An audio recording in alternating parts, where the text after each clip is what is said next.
Hoy, mientras te cambiabas de ropa, ¿te vestiste de humildad? Nancy DeMoss Wolgemuth tiene un reto para ti. Quiero retarte. Al vestirte por la mañana, asegúrate no solo de tener ropa puesta, asegúrate también de tener puesta la humildad. Vístanse todas ustedes con humildad hacia los demás. Debes ponértela antes de salir de tu dormitorio por la mañana. Debes ponértela antes de ver a tu marido. Debes ponértela antes de ver a tus hijos. Debes ponértela antes de llegar al trabajo.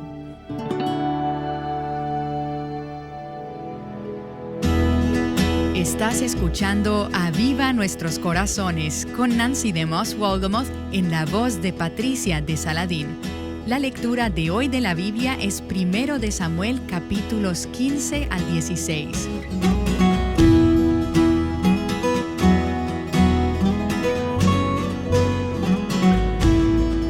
Nos encontramos en la semana número 2 del estudio titulado En Busca de Dios.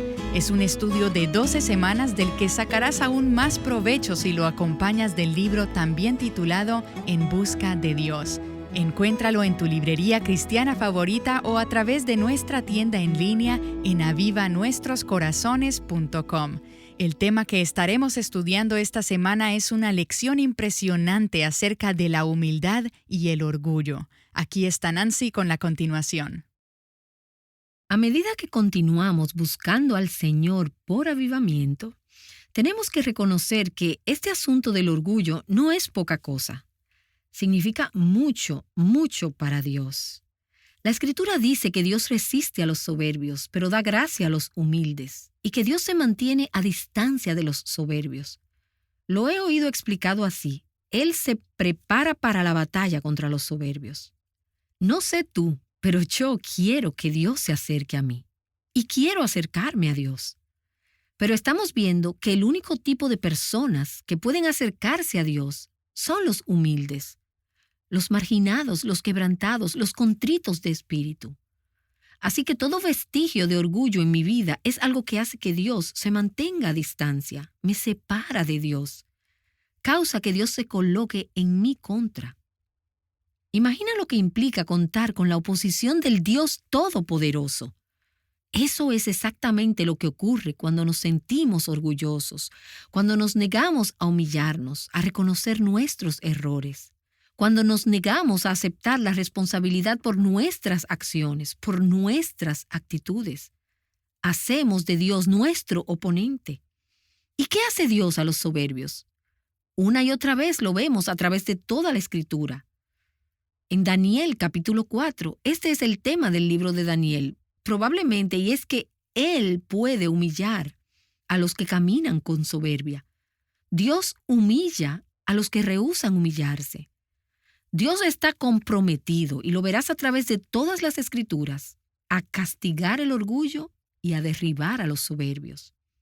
Permítanme leerles una serie de versículos de las Escrituras acerca de cómo Dios responde a los soberbios. Isaías capítulo 2. La mirada altiva del hombre será abatida, y humillada la soberbia de los hombres. El Señor solo será exaltado en aquel día. Varios versículos de Proverbios.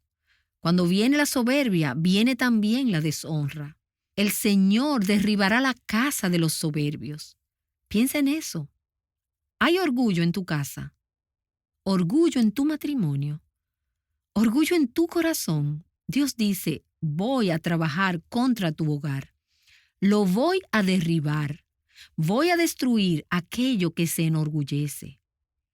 Abominación al Señor es todo el que es altivo de corazón. Ciertamente no quedará sin castigo. Delante de la destrucción va el orgullo, y delante de la caída la altivez de espíritu. El orgullo del hombre lo humillará. Y Dios dice: no toleraré al de ojos altaneros y de corazón arrogante. Y entonces el libro de Jeremías dice: y la arrogante tropezará y caerá sin que nadie la levante. Y a continuación Abdías: aunque te remontes como el águila, y aunque entre las águilas pongas tu nido, De allí te derribaré, declara el Señor. Este es el principio a través de la palabra de Dios. Si te elevas, Dios te hará caer. Él lo promete, cuenta con ello. Te elevas, es cierto de las personas, es cierto de una familia, es cierto de una iglesia, es cierto de una nación, es cierto en un lugar de trabajo, es cierto de las naciones en este mundo. Te elevas y Dios, a su manera y a su tiempo, te hará caer. Pero aquí vemos el otro lado de esto. Si eliges humillarte, Dios te exaltará. Él exaltará a los que se humillen, a los que tomen su lugar bajo su autoridad. Por eso quiero que tomemos unos momentos aquí, ahora, para ver el ejemplo más poderoso de la verdadera humildad cristiana. Y es el ejemplo del Señor Jesucristo. Por favor, busca en tu Biblia Filipenses capítulo 2. Estás familiarizada con este pasaje, pero creo que este es un pasaje que necesito repasar una y otra vez para recordarme de cómo es la humildad. Este es el espíritu que quiero tener y que tú desearás tener si vamos a buscar al Señor. Es el espíritu que debemos tener, el espíritu de Cristo, ese espíritu humilde. Así que Pablo comienza en el capítulo 2 de Filipenses, en realidad por todo el libro de Filipenses. Y quizás quieras leer el libro y estudiarlo y buscar evidencias de humildad, buscar las características de la humildad. Y también hay algunas evidencias de orgullo en el libro de Filipenses. ¿Te acuerdas de las dos mujeres que no podían llevarse bien una con la otra? Pablo dice, tienen que aprender a llevarse bien.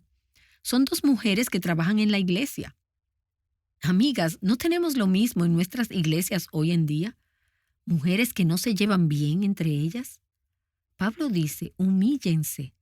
Pero aquí en el capítulo 2, en el medio del libro de Filipenses, está el retrato maravilloso de aquel que fue el más humilde de todos los tiempos y que también es el más exaltado de todos los tiempos, el Señor Jesucristo. Así que se dice en los versículos 1 y 2, si hay algún estímulo en Cristo, si hay algún consuelo de amor, si hay alguna comunión del Espíritu, si algún afecto y compasión, haced completo mi gozo, siendo del mismo sentir, conservando el mismo amor, unidos en espíritu, dedicados a un mismo propósito. Él está hablando al cuerpo aquí, a una iglesia local, y él está diciendo, oigan ustedes allá en Filipos, y la gente allí en Little Rock, o en Chicago, o en Filadelfia, o en Santo Domingo, o donde vivas. En tu iglesia local, allí, sean de una sola mente, estén de común acuerdo. Y tú dices, ¿significa eso que no podemos tener ninguna diferencia o ningún desacuerdo? No, van a tener diferencias, pero serán capaces de humillarse y de amarse a través de esas diferencias y de tomar los pasos adecuados para buscar y agradar al Señor. En tu matrimonio, Él dice, ustedes, marido y mujer, sean de un mismo sentir. Eso no quiere decir que no aporten sus diversas fortalezas en su matrimonio. Esto no significa que no expresen sus propias opiniones en su matrimonio, sino que significa que ambos, esposo y esposa, deben estar sujetos al señorío de Cristo. Y ahora ella jamás querrá salirse con la suya o pensar que su manera es la correcta. Y él tampoco querrá hacerlo, provocando ese aparentemente inevitable conflicto. Ahora hay dos personas que se han unido, se han humillado, se han postrado juntos, han inclinado las rodillas y el cuello ante el señorío de Cristo y han dicho, Señor, tú tienes el control de este matrimonio, de esta casa, de esta iglesia. Haz tu voluntad y no la mía, hágase tu voluntad. Así es como logran hacerse de un mismo sentir y de una misma mente. Y Pablo dice en el versículo 3, nada hagáis por egoísmo o por vanagloria. No hagas lo que estás haciendo para tratar de verte mejor, para alcanzar superioridad, sino que con actitud humilde cada uno de vosotros considere al otro como más importante que a sí mismo. Otra traducción dice, cada uno considere a los demás como mejores que él mismo. Y permíteme preguntarte, piensa en tu pareja, piensa en las personas de tu pequeño grupo, en las personas de tu entorno del trabajo, las personas con quienes vives y trabajas y asistes a la iglesia. ¿Consideras a todas aquellas personas como más importantes que a ti misma? Te diré que hará un mundo de diferencia en tu matrimonio si empiezas a mirar a tu marido a través de los ojos de la humildad, si lo consideras como más importante que a ti mismo. ¿Y quién se va a preocupar por mí? Dios lo hará. Humíllate y Dios te exaltará. Él se ocupará de tus necesidades. Bueno, pero solo seré como un limpiapiés. Voy a decirte una cosa. Si te acercas a tu marido con un espíritu humilde y manso, probablemente encontrarás que tu marido te pondrá en un pedestal tan alto que se necesitará un telescopio para encontrarte. Y no estoy diciendo que eso va a ocurrir con certeza. Puede que no. Quizás tu esposo no tenga un corazón para el Señor. Pero hay algo en nosotros, incluso como seres humanos, que es atraído por la humildad. Cuando piensas en tus hijos, cuando se humillan y manifiestan un espíritu dócil, flexible y sensible, ¿no estás más atraída a ellos que si vienen con los brazos cruzados, con una mirada desafiante y resistiendo tu liderazgo y tu autoridad? ¿No te ves tentada a resistirles cuando ves que ellos te resisten a ti? Pues Dios resiste a los soberbios, pero Dios se acerca a los humildes. Así que Él dice, considera al otro como más importante que a ti. Tienes que tener el Espíritu de Cristo para hacerlo, porque eso no es natural, eso es sobrenatural. Y luego Pablo dice en el versículo 4, no buscando cada uno sus propios intereses, sino más bien los intereses de los demás. No pienses solamente en tus gustos, tus intereses, tus cosas, tu familia, las cosas que son de interés para ti. Mantente atento a los intereses de los demás. Cuando te dispongas a reunirte con alguien, pregúntate a ti misma, ¿cómo puedo conectar con esta persona? ¿Qué hay en su corazón? ¿Cómo puedo saber cuáles son sus necesidades, sus cargas, sus preocupaciones? Muestra un interés por los demás. Versículos 5 al 7. Haya pues en vosotros esta actitud que hubo también en Cristo Jesús, el cual, aunque existía en forma de Dios, no consideró el ser igual a Dios como algo a qué aferrarse, sino que se despojó a sí mismo tomando forma de siervo. Ese es el corazón de la humildad, tomar forma de siervo. Y tú dices, sí, no me molesta ser siervo, mientras nadie más me obligue a servir. Quiero elegir a quién sirvo, cuándo sirvo y cómo sirvo, ¿verdad?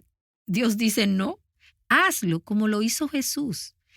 Él se hizo de ninguna reputación y tomó la forma de siervo, haciéndose semejante a los hombres.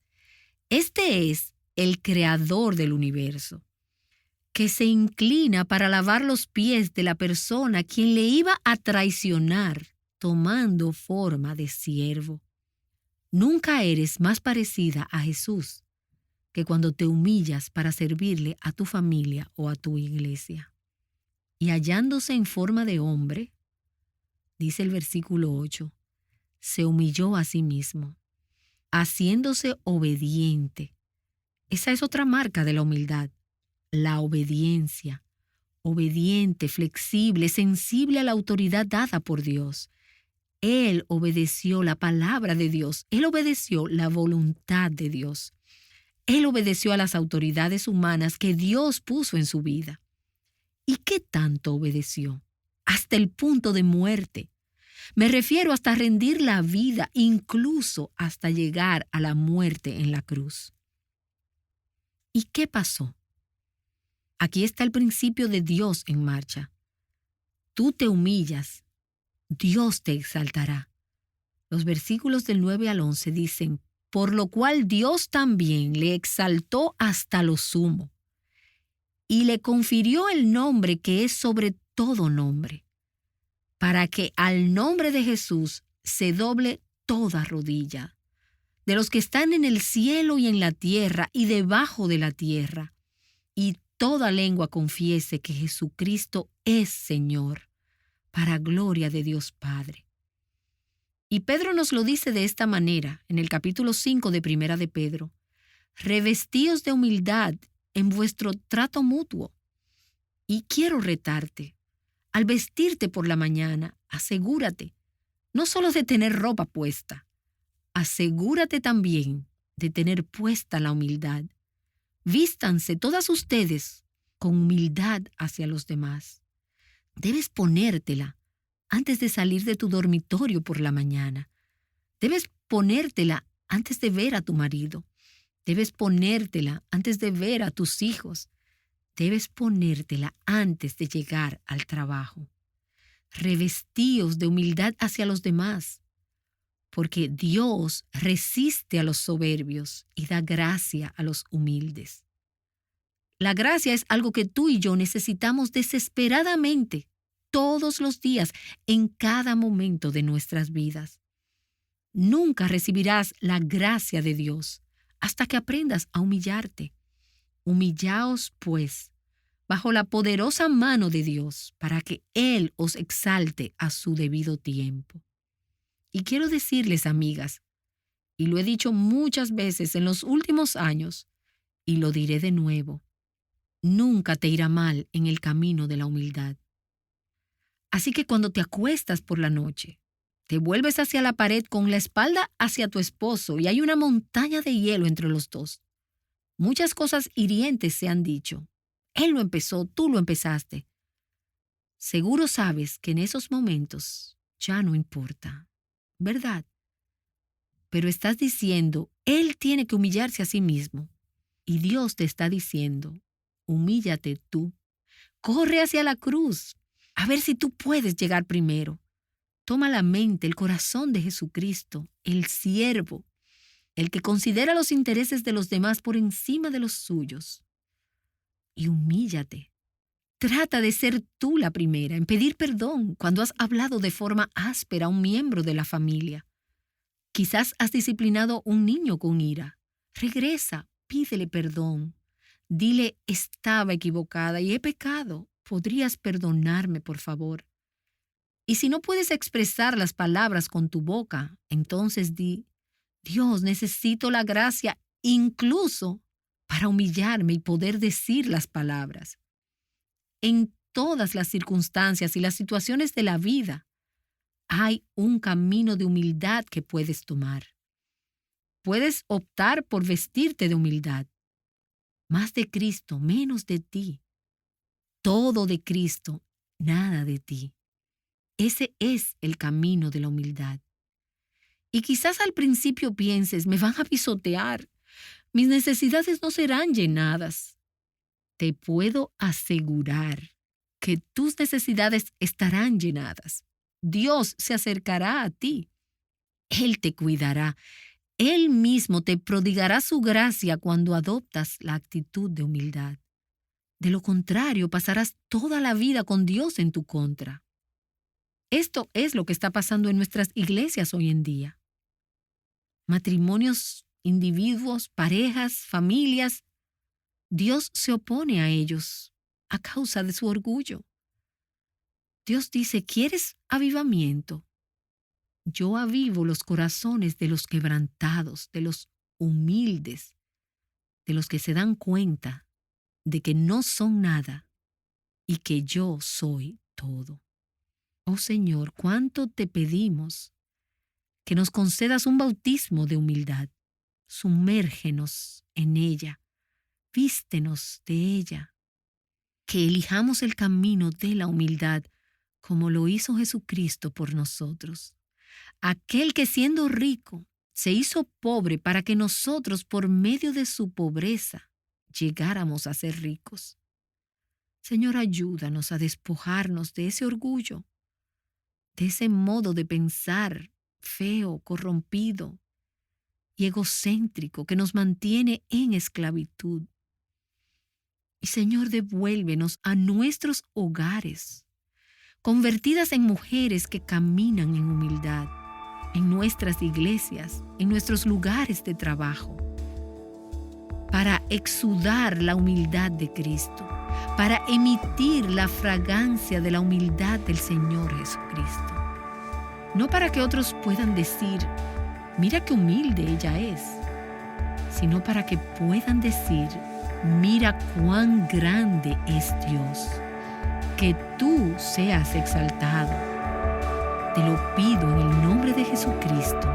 Amén.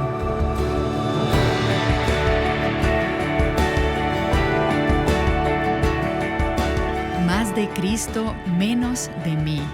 Todo de Cristo, nada de mí. Nancy DeMoss Wolgemuth nos ha estado hablando acerca del camino de la humildad. Todas somos tentadas a enorgullecernos y debemos cultivar la humildad en nuestras vidas. Una persona que ha influido en Nancy acerca de este tema es Dick Eastman, y le pedimos que compartiera con nosotras algunas de sus ideas sobre el capítulo 2 de la Carta a los Filipenses. Aquí está él con nosotras. Sabes, nunca ha habido un avivamiento en la historia de donde la cualidad fundamental de la humildad no haya sido manifestada de manera absoluta. Todos nosotros estamos tan familiarizados con la gran directriz que aparece en 2 de Crónicas 7:14 y que es citado a menudo cuando se habla de avivamiento.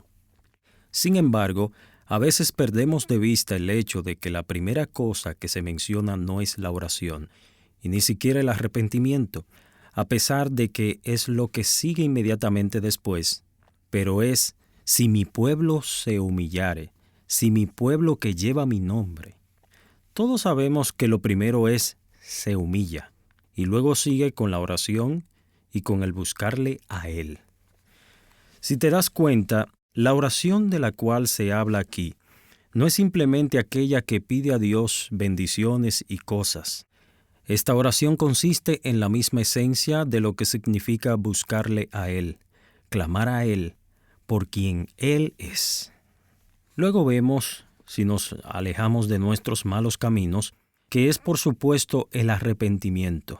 Él promete primero perdonar nuestros pecados y luego sanar nuestra tierra. Realmente no podemos entender lo que realmente significa la humildad sin visualizar inmediatamente a Cristo y su cruz. Un pasaje en particular donde vemos con tanta claridad la descripción de la vida de Cristo y su humildad se encuentra en Filipenses capítulo 2. Al leer aquí en el versículo 2, en la versión de la Nueva Traducción Viviente, vemos que Pablo está suplicando a los creyentes de Filipos. Él dice, entonces, háganme verdaderamente feliz poniéndose de acuerdo de todo corazón entre ustedes, amándose unos a otros y trabajando juntos con un mismo pensamiento y un mismo propósito. Luego, en el siguiente versículo, en esta traducción, él expresa 3 cosas que no debemos hacer y que se ajusta bien a este tema en el día de hoy. En primer lugar, dice, no seas egoísta. Por supuesto, aquí es donde comienza todo esto, humildad.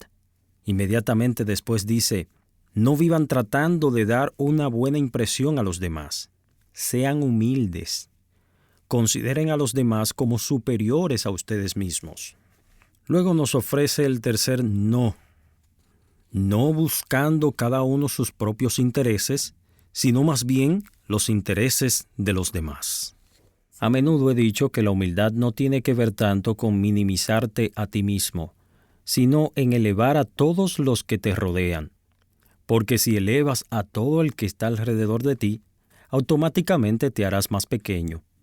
Los versículos 5 al 7 luego dicen, haya pues en vosotros esta actitud que hubo también en Cristo Jesús, el cual, aunque existía en forma de Dios, no consideró el ser igual a Dios como cosa a que aferrarse, sino que se despojó a sí mismo tomando forma de siervo, haciéndose semejante a los hombres. Ahí está la clave. Los versículos 7 al 11, sino que se despojó a sí mismo tomando forma de siervo, haciéndose semejante a los hombres. Y hallándose en forma de hombre, se humilló a sí mismo, haciéndose obediente hasta la muerte y muerte de cruz. Por lo cual Dios también le exaltó hasta lo sumo y le confirió el nombre que es sobre todo nombre, para que en el nombre de Jesús se doble toda rodilla, de los que están en el cielo, en la tierra y aún debajo de la tierra. Y toda lengua confiese que Jesucristo es el Señor, para gloria de Dios Padre. Creo que cuando la Iglesia comience a humillarse genuinamente, habrá dado uno de los pasos más importantes para crear el clima necesario para un verdadero avivamiento. Entonces podríamos decir, bueno, ¿cómo llego a ser humilde? Vuelve a ese pasaje de la Escritura, no seas egoísta. Eso es lo primero. Otra cosa es, no vivas para hacer una buena impresión en los demás, sino sé humilde, pensando en los demás como superiores a ti mismo. Y luego ese tercer no pienses solamente en tus propios asuntos, interésate también en los asuntos de los demás. Históricamente, cuando miramos hacia atrás, vemos que los grandes líderes que han hecho el mayor impacto eran humildes, centrándose en los demás. La humildad implica un sacrificio de algo, es la entrega de uno mismo. Es por esto que es primero en la lista. Dice 2 de Crónicas 7:14, si mi pueblo se humilla. Un espíritu de humildad es clave para que se produzca un avivamiento. Has estado escuchando a Dick Eastman hablar acerca de la humildad. Escucharemos de él nuevamente en el programa del viernes. Si estás siguiendo este estudio titulado En Busca de Dios junto a un grupo de hermanas y amigas, recuerda que puedes encontrar tanto los audios como las transcripciones de estos programas en nuestro sitio web, avivanuestroscorazones.com. Allí también, en nuestra tienda en línea, encontrarás información del libro que lleva el mismo título de esta serie de programas. Y mañana Nancy nos hablará acerca de la relación entre el avivamiento y la humildad. Asegúrate de acompañarnos aquí en Aviva Nuestros Corazones para juntas continuar arraigando nuestras vidas en Cristo.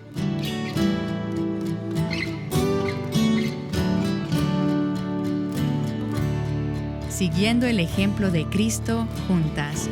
Aviva Nuestros Corazones con Nancy DeMoss Wolgemuth es un ministerio de alcance de Life Action Ministries.